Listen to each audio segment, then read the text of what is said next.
So I have Jennifer Mata-McMahon here. It's quite an Irish name, actually, McMahon. Yeah, And it is. I'm just going to ask Jennifer maybe to introduce herself, where she's from, and just her interest, I suppose, in this whole area of spirituality in young children and within early years education. So I'm going to hand over to you, Jennifer. So thank you very much. Thank you. Thank you, Marie, for inviting me. I'm always excited to talk about children's spirituality. It's not necessarily a topic that a lot of folks are interested in. So it's always exciting to know that there are scholars, researchers, students, teachers, educators in general that are aware of the topic and interested in speaking about it. So I am Jennifer Mata-McMahon. I'm based in the US, but I'm originally from Caracas, Venezuela. And I've been living in the US for quite some time now. And I was educated here and have worked in higher ed for, I want to say, over 10 years now. Here in the US, I also worked in higher ed in Venezuela for a while, for about 5 years. I'm an early childhood educator by training, and I am a teacher educator by trait. I work in higher ed in the University of Maryland, Baltimore County in Maryland in the US. And I'm part of the early childhood program within the Department of Education in UMBC, which is the acronym that we use for the university. I got interested in children's spirituality when I started my doctoral program. I guess I've been interested in children's spirituality ever since I was a child, but I didn't know until I got into my doctoral program, and I went to Teachers College, Columbia University in New York. And it was there that I took my first semester in my doctoral program. I took a course on children's spirituality, not really knowing what I was getting into, but as I started reading and participating in the course, I realized this was it for me. And I was very much surprised that there was a space to talk about spirituality in academia.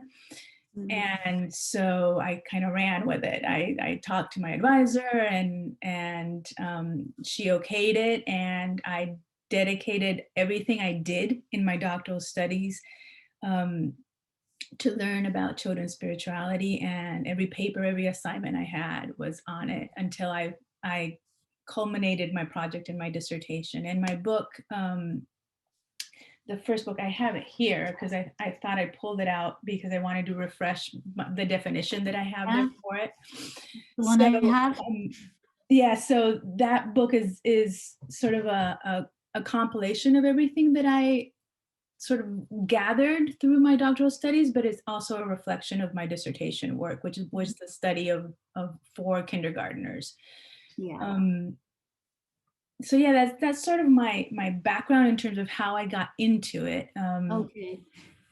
So Jennifer, say, why do you think like the spiritual dimension of children is an important aspect of,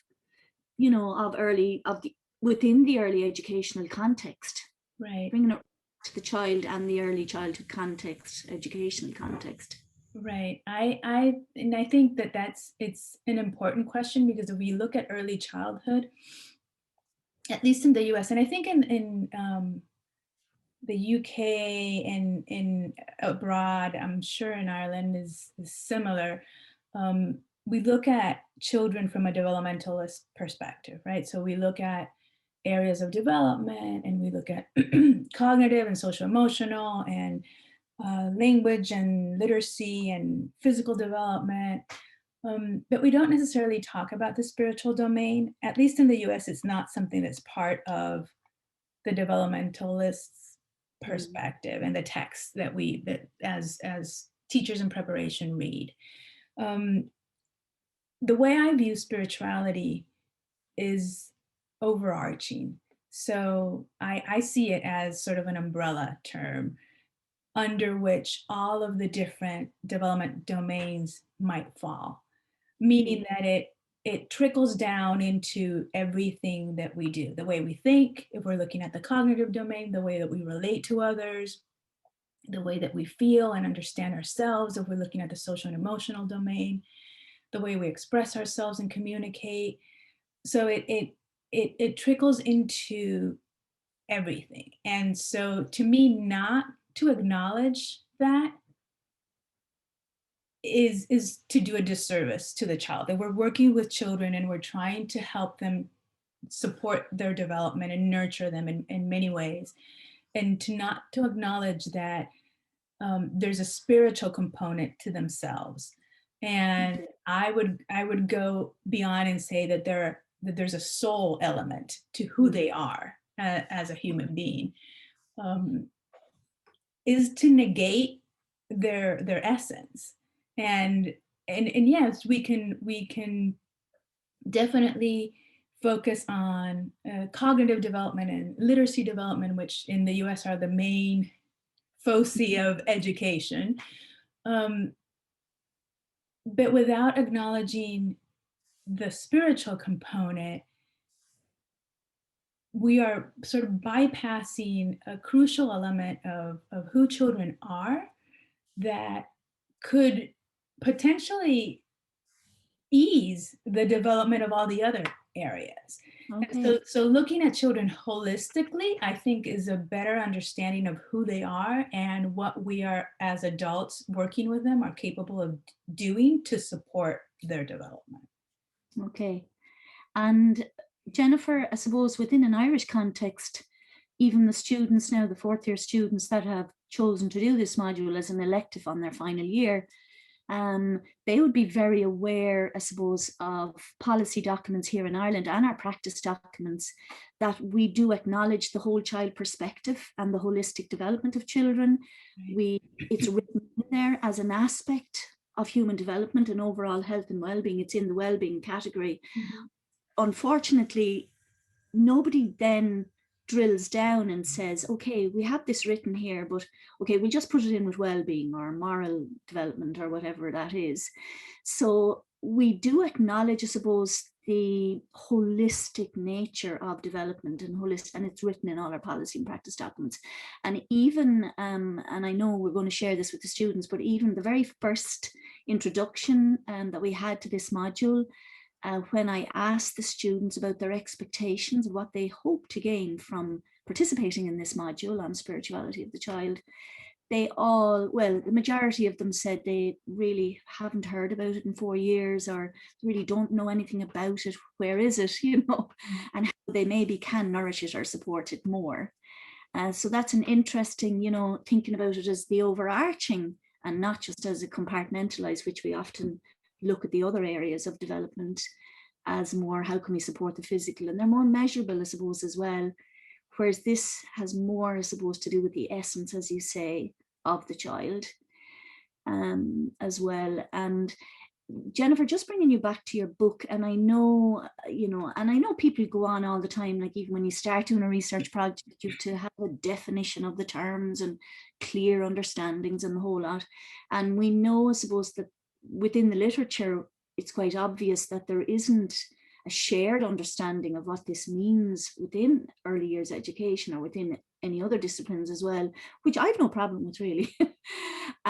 So based on your own research, Jennifer, and I know I'm probably putting you on the spot, but what, in your opinion now, based on your research and with children and with early years educators and with teachers in this field, I suppose, how would you now define spirituality or the spiritual dimension of young children?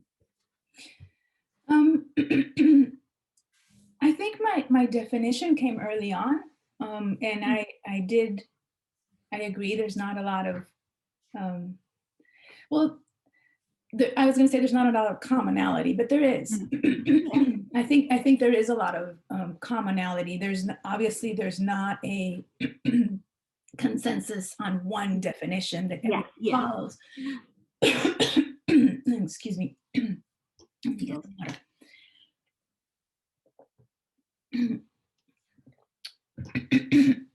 But there are commonalities, and I remember doing it. I've been continuing to do this, looking at how we define spirituality in the literature. And then I also looked at how teachers in the US understand spirituality to then be able to support it. But my definition has to do with an innate human potential. And I think that goes back to this overarching understanding of spirituality and the holistic view of the child. Mm. But I understand spirituality as an innate human potential that can or cannot Yeah. be developed further. Um, it allows us to connect, and I think that that's where the sort of importance of spirituality Mhm. lies, is in that Mm. connection, and the connection is made to self, so with our own self. It's made to with others, Mm. and by others I also include animals, plants, and all living beings, not just other human beings. And to the other, the Mm. greater other, the spiritual other that is on a spiritual realm and not a physical material realm. Yeah. And I think that that connection then allows us to understand our purpose Yeah. as individual human beings. So why are we here? What are we? What were we born to do? Mm. Um, Mm.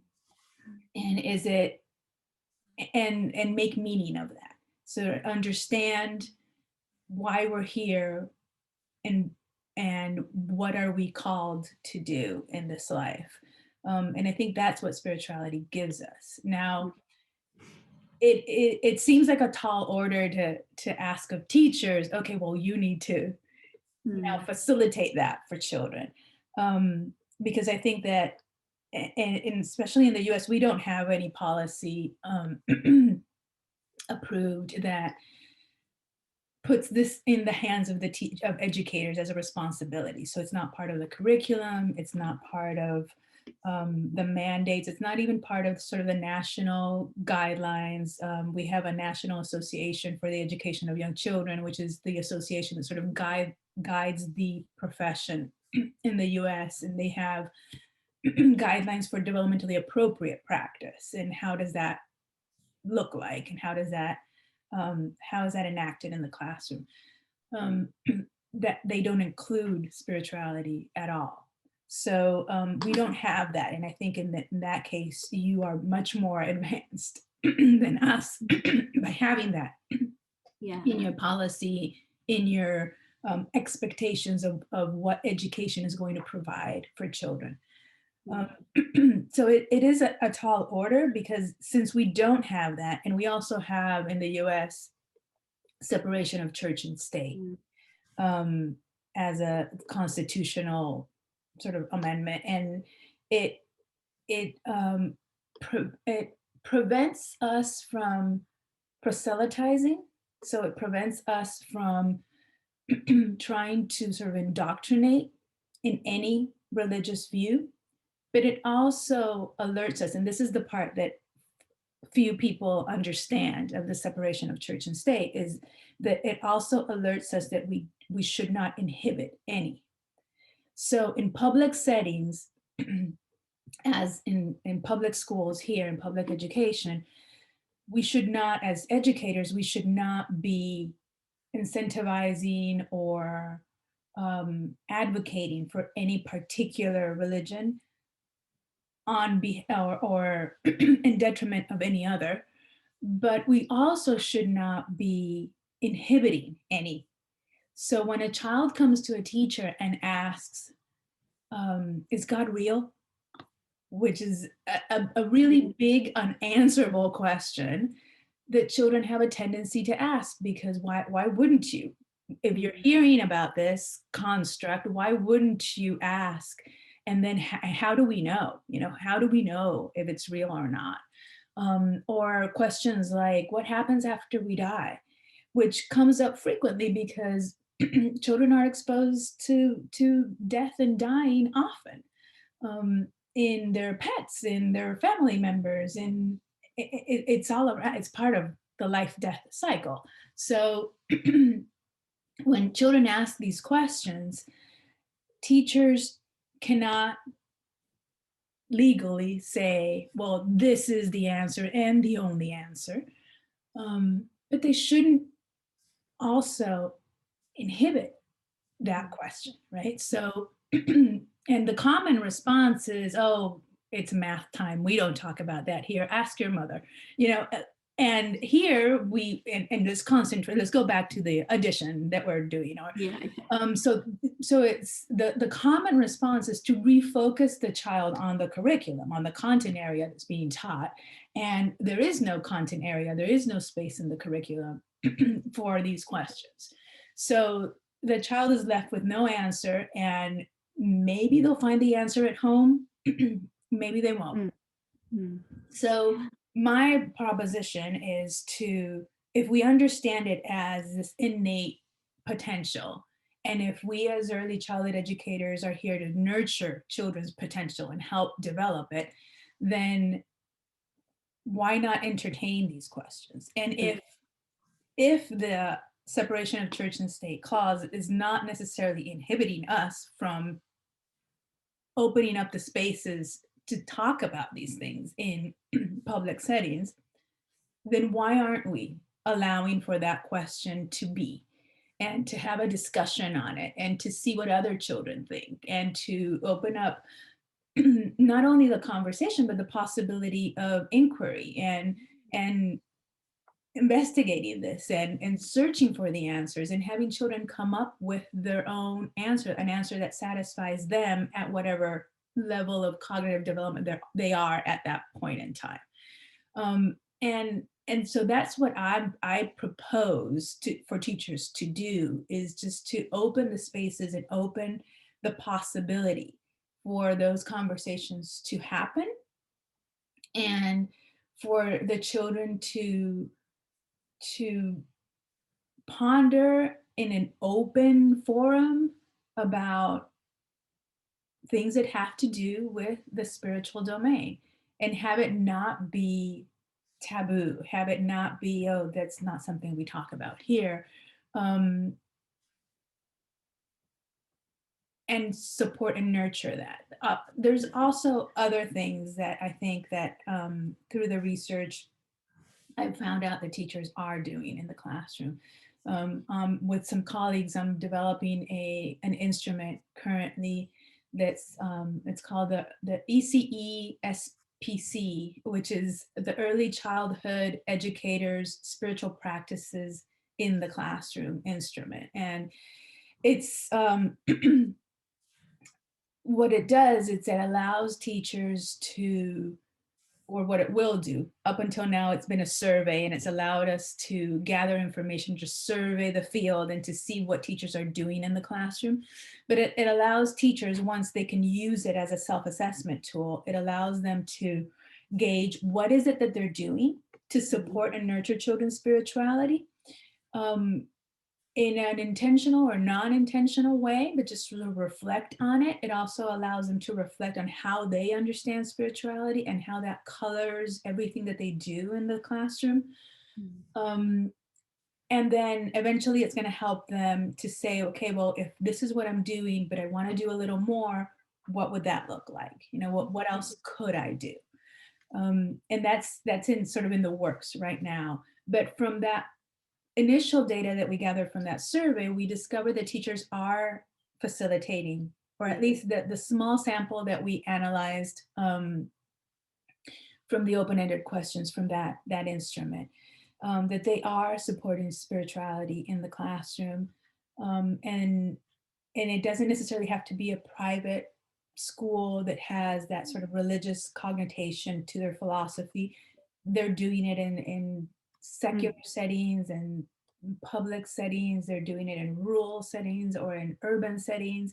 And they're facilitating it in a way that aligns with this holistic understanding of the child. So they're doing things like, some of them are doing explicit things like doing meditation to promote mindfulness, or they're doing yoga to promote mindfulness. or they're using breath exercises. And all of this is to promote mindfulness in a sense of presence so that they can truly begin to understand who they are. So to create that relationship with self. Um, and as being more present, then create that relationship with others and that connection with this other that encompasses the spiritual realm. So they're doing that. They're also providing spaces for in their curriculum to allow for, say, units of study on topics or these big unanswerable questions that the children pose.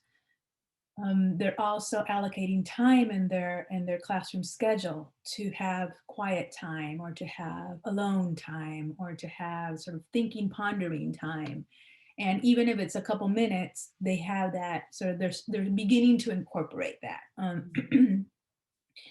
And then it for some, not a lot, but for some it's sort of trickling out to the overall school community, to the community at large where the school is embedded. Um, and it might go in two ways. It might be from the classroom impacting outwards. It might be from the school and the community impacting inward, and what the children are bringing in because they're part of this community and they're reflecting what the community sort of thinking about or dealing with.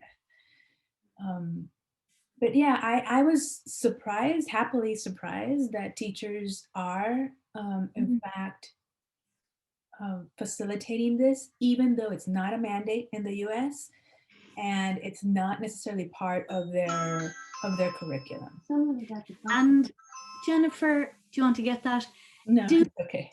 did you find that they were doing this intentionally, or it just when you were interviewing them or talking to them that maybe they realized that they were doing it, or was it intentional that they knew what they were doing? So the questions that we're asking in that survey were about intentionality. So what Okay. are you doing this? Yeah. And it was about frequency. The answers were about frequency, right? So how often are you doing this? Yeah. And of course they could answer, well, no, I'm not doing this at all. Yeah. Some of them did. But the majority of them did it at least once a month, Yeah. if not more often than that. Yeah. So there was an intentionality that we could tie then to their understanding of spirituality, because the first questions had to do with what do you understand spirituality to be? And we asked them questions that had to do with, do you think that this is a teacher's responsibility? Or do you think that this is something that only can be done at home or should be done at home? And so we saw some correlations there of teachers that thought that was something that could be facilitated in schools, that might be a teacher's responsibility, were ones that were doing this more frequently, were providing these experiences more frequently for children in the classroom. Yeah. Very interesting. I'm really interested in your reflective tool to support, further, I suppose, awareness and reflection on it within, say, classrooms and within early years as well. Jennifer, just one question I had written down here when I was just thinking about it as well, especially now for students, and I know you do teach in a college, so you have teachers who are prepping for going out working with children, and these fourth year students that I'm going to share this with today, they're hopefully a lot of them will end up working with small children as well. So would you have any, say, key messages that you would give to early learning and care, pre-teachers or people who are going to work with babies, toddlers or young children? What would be the key things that you would maybe say to them or give them around this area? I've started working, I teach a seminar in the fall, so I just finished teaching it in December. and it's on early childhood education, but because it's a seminar on issues, you, Mm. every person that teaches it can cater it to or design it in a way that um, helps teach whatever they're interested in. And Yeah. so when I first began teaching this seminar, I decided to redesign it so that it would focus on children's spirituality, on spirituality in general, but on children's spirituality in particular, because these are all early childhood educators that are taking the seminar. So I redesigned it, and the way that I help teachers understand that this is important, or teacher candidates, um, is by starting with them. Mm. So talking about how they understand spirituality, how they view it, what's important to them, and then start thinking, okay, so how do you transfer this into the classroom? How do you facilitate this for children? And and how do you do it in a way that is respectful of views that might be different from the one you have? And because we start from the personal perspective in a group setting, it allows us to see other perspectives. And we do it all from this sort of very respectful approach of, I might think something different than you, but both of those understandings are going to be okay and are going to be allowed and are going to be accepted. So because we do that at the beginning, it allows them to also come into the classroom and the childhood Mm. frame with this understanding of, okay, well, how can we do this openly so that all the opinions, all the perspectives are going to be allowed to be voiced, so they're going to be listened to, but they're going to be respected and accepted. So once we do that, then in that seminar they have a project that they do with the children, and it's a 2-week project in which they select some meditation techniques. And meditation is sort of the broader term, but some of the techniques are just breathing exercises. Some of them are yoga positions. Some of them are just quiet time to focus on themselves and sort of regroup. But they choose that my students choose whatever techniques they want to implement in those 2 weeks. And then they do sort of like an intervention. They implement the technique in the classroom. They have some baseline data that they collect, and then they have some uh, results, outcomes that they also collect. And they do this by journaling every day, reflecting on what happened in the classroom. Before this, they identify a learning objective that they want to work with. Most often than not, it's a behavioral objective. So they want children to um, be more focused, or have less have their behavioral, some of our schools, much to my chagrin, have behavioral charts that how they manage behaviors in the chat in the classroom. So they want them to go, say, from red to green or something like that. So they have an objective that they're aiming at, for the children to improve in that objective. And so they have the baseline data of how the children are performing in regards to that objective at the beginning of the intervention. Then they do the 2-week intervention, and they gauge again at the end, how are they doing in respect to that objective at the end of the 2 weeks. And in the 2 weeks, they practice whatever meditation technique or strategy they chose, based on the age, the grade level, and the baseline data for the students that they're working with.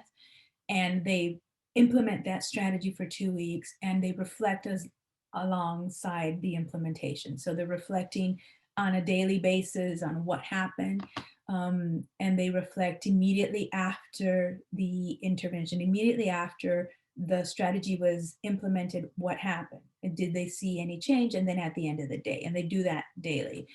um, I also, because I believe in nurturing the teachers as well as helping them understand how to nurture the children, I introduce in the seminar a meditation technique weekly. So I give them a meditation technique so they can, and ask them to practice it at least 3 times a week.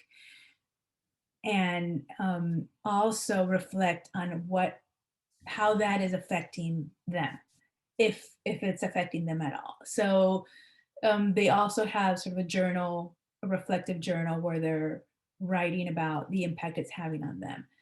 And I've done this for 2 semesters. The first one was a pilot, but last semester was sort of the true implementation. And I have a pre and post survey for the seminar that my students complete. And what I've found is that they both find that there are benefits for them practicing meditation, and benefits in terms of the learning goal, the learning outcome for the meditation project that they're doing with the students that they're teaching. This is happening during student teaching, which is the last internship that we have in the US for teacher candidates. So they're fully immersed in the classroom, and the only other class that they're taking, or the only other course that they're taking, is that seminar that they're taking with me. So it's a really good spot for them to reflect on everything that is happening in the classroom while they're sort of getting their final training to become a teacher. I find that those kinds of experiences help in the training process, but it also helps the mentor teachers and the teachers that they're working with, because more often than not, the comments that they've recorded in these reflections have to do with other teachers commenting on the behavior of the children that has changed. Other teachers say, no, we should do this more often, or and all of them saying, all of my students saying, I'm going to definitely do this in my classroom once I'm in the classroom, and I have a classroom of my own, and I'm the head teacher making these decisions. So they see the benefit, but other teachers also see the benefit. So they have had comments from teachers that are not even their mentor teacher or teachers in the classroom that say, oh, I've noticed that the behavior of the children has changed. What are you doing? And so they ask them these things that really encourage them to continue to do it. So it's not only the teacher that is enacting the project that is seeing the benefits, but others around them are seeing the benefits as well. And in terms of learning outcomes, I think that they also have noted benefits in the sense that children are more focused, children are more mindful of what they're doing, so they make less mistakes, or they hurry less through academic activities. And they're more willing to engage with whatever they're teaching in the curriculum at that particular point in the schedule. So it's very beneficial. In that case, we're just focusing on mindfulness, right? So we're just focusing on activities that are going to promote mindfulness. So as I said, there's some yoga activities that they do. There's some videos online that they can choose from. There's a lot of books that they can read to the children to sort of open up the topic in the classroom. And there are meditation techniques and breathing exercises that they use. So they choose from all of these, and of course they go online and find, you know, it's rich Bucket loads. with everything. And they pick and choose what they want to do. And they tried, I had in the, not this semester, but the previous one, and the pilot of this project, they tried different strategies. I remember a student that would introduce a different one each day to see which one worked. And then finally there were a few that the children really liked, so she stuck to those, and those were the ones that she repeated. And I think that that's a good way, a good approach to it, is to see what works, because a group of children that might be really inclined to do one kind of activity, that might not be the same activity that the next group of children really like, or so to try different things, I think is really helpful as well. But I think creating mindfulness is something that could be a really good start. Okay. because it's it's out there a lot. So Yeah, there's a lot of yeah, resources, yeah. and it's proven to be really impactful and useful Mm. for overall Similar, learning. yeah, and similar in this country, I suppose, with this pandemic and lockdown, and people are being a lot more creative around looking after themselves and Mhm. connecting themselves for their own mental health as well. So meditation, it's quite, as you say, it's out there. Right. Um, and even within earlier settings, I know some earlier settings, they would incorporate some of those strategies within their day. And I suppose I know with my own research, when I did my research in this area, what struck me was that early years practitioners or teachers, we're trying to use terminology here of early years teachers, used to be practitioners. We're moving away from that a little bit, but while they may not have intentionally known that what activities or strategies that they had in place in the everyday routine, they were actually part of supporting or nourishing children's spirituality. Um, and that was surprising to them as well, when and what I did was I wasn't able to actually be on site at the time. So I was able to interview them, and I did some focus group interviews, but they did journaling, which was really great. And I had some prompt questions every day to reflect on, did this happen? Did that happen? And as your own research, they were doing it, they were incorporating a lot of, I suppose, activities or just everyday experiences, even novelty, spontaneous experiences, like if it snows, to go outside and just have that awe and wonder for those natural phenomena Right. were happening, within their settings, which was encouraging as well. Just one thing, Jennifer, that struck me, and I know you've written about it as well in some chapter of your book, about I suppose the difference with USA and ourselves about this divide of church and state. And I suppose a lot of our policy documents, National Children's Strategy and our curriculum framework and our regulatory frameworks really have been very influenced by the United Nations Convention of the Rights of the Child, which very clearly puts that demarcation between religion and spirituality and the importance of actually supporting both and the rights of children to have that spiritual dimension, which is that innate part of who they are as human, supported within education, within homes, within their peers, everything else. So it's probably been a bit more helpful here, even though still people don't talk about it or don't know how really what they should be doing with it. I think that was crucial to us, and our National Children's Strategy was developed in the year 2000. And from that came about because very much influenced by the UNCRC when we ratified it in 1999. And I do think it's been a huge help to make sure that even secular schools, religious schools, that we're seeing spirituality as different to religion. Mm-hmm. Religion is different, and this makes it very clear. There's articles there that spell it out for us. So we have that added advantage, I suppose, within our practice documents and that we can talk about it. Now we have a new curriculum framework. Well, new in 2004 we had a beginning of it, but we have it since 2009.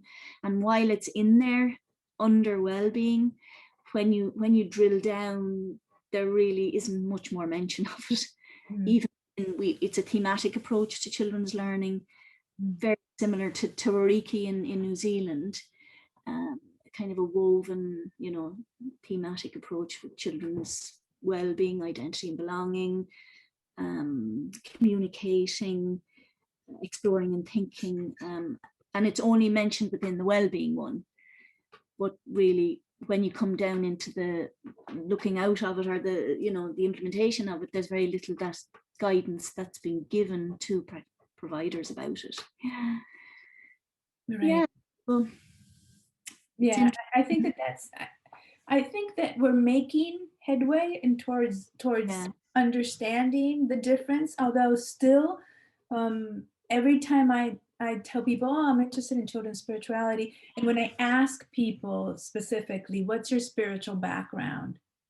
The question that I get back is, do you mean religion? Yeah. And so there's a a really strong connection between Yeah. these two definitions still. Yeah. So I think there's still some work to be done in Yeah. sort of teasing those apart. And everything I write, I inevitably fall into, okay, so I need to explain, okay, what's the Yeah. difference? Spell This it is out. Yeah. religion You and this make it is clear. spirituality. Yeah. And we're focused on Yeah. this right now. So Yeah. it's still something that needs Yeah, to it's be. embedded, isn't it? It's embedded in people's psyche. It's like religion had ownership over spirituality, but actually spirituality existed before ever religions were, you know, were Right, developed by the world, from right, humans, So as you say, I always feel as well, you're always making that differentiation or explaining it, because the minute people think religion, they don't want anything to do with it, right, or we're not right, going there. It's, right, it's different. right. Yeah. It's And then probably there's also that explanation of, yes, spirituality can be, yeah. developed and nurtured through religion, but it also can be developed and nurtured through many other Yeah, paths that are yeah, not the religious path. yeah, And so when we're talking about that, there's a whole world out there of how you can support spirituality yeah, that is not through a religious practice or yeah, religious beliefs. yeah. And I myself feel, like spirituality can lead to a faith. It can lead to believing in more than, which may come through a religion or whatever, but it can lead to that. And that's okay, and we respect people's faiths that they have. I think the word religion has kind of probably poisoned people a little bit, um, especially in Ireland, because we've got quite a strong religious ethos, and Celtic spirituality, and before ever, the Catholic Church was dominating Ireland, we had Celtic spirituality, which is really an interesting topic as well. Right. So Jennifer, I don't know, I want to share, or will we just leave it here? And I'll thank you again for doing this. I really appreciate it. I really appreciate having, as you say, somebody that you can just this world of spirituality, especially around young children. I mean, it emerges in childhood, so we know it's important, I suppose, to ensure that it's not lost. Yes. Yeah. It's And it's interesting.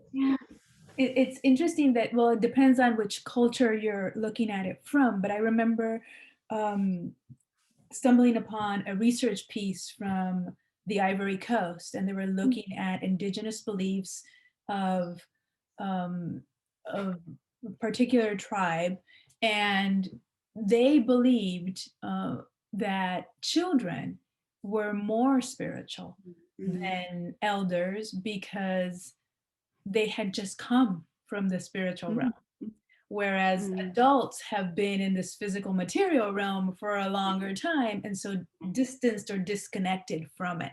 So, and that was really interesting to me, because also from that developmentalist perspective of things progress linearly and you accumulate this experience and this development in a certain area, when you look at spirituality, it doesn't seem to be that way. So you don't need to have years and years of experience or indoctrination or practice or to be more spiritual than someone who's 2 years old and hasn't had that gamut of experiences. Yeah. So that to me was really interesting, because I think a Western perspective is very step by step, linear upward kind of view. That mindset, and that's that the mindset the concept there you're sharing is very similar to Rudolf Steiner. He believed that children were spiritual before human, that they were spiritual beings, and they were more spiritual than actually the adult world that they came into, which is quite similar. It's a very interesting one, and I do think if we can grasp. I read something recently about somebody talking about infants. So the minute children are born, how they develop, that connection and responsiveness, and it's much more acute. They're much more sensitive to it. because they've, as you say, they've nothing else. They don't have lists, and they don't have diaries, and they don't have all the other things that we now have accumulated in our daily lives. So they're just being, they're just in the present moment, and how rich spiritually that is, and how we could learn from them as well. You know, I mean, I have a toddler, I've 4 grandchildren, but I have a 30-month-old toddler boy, lives quite near here. Aaron is his name. And you just go for a walk with him, you know, you just forget about time, you forget about everything. You're just in the moment, jumping in puddles, looking at leaves, picking up stones, looking at the plane, the sky. And it's a privilege to be brought back to that moment, I find. It just stops me, and I go, oh, I needed this. Exactly. The busyness. Yes. I think, definitely when we embrace more and become more like children, I think is one avenue to nurture our spirituality. Yeah. So Jennifer, will we stop the recording, and okay, we can have a little 2 minutes just to say goodbye, and thank you ever so much again. And the students are really going to be delighted to have this. My pleasure, really.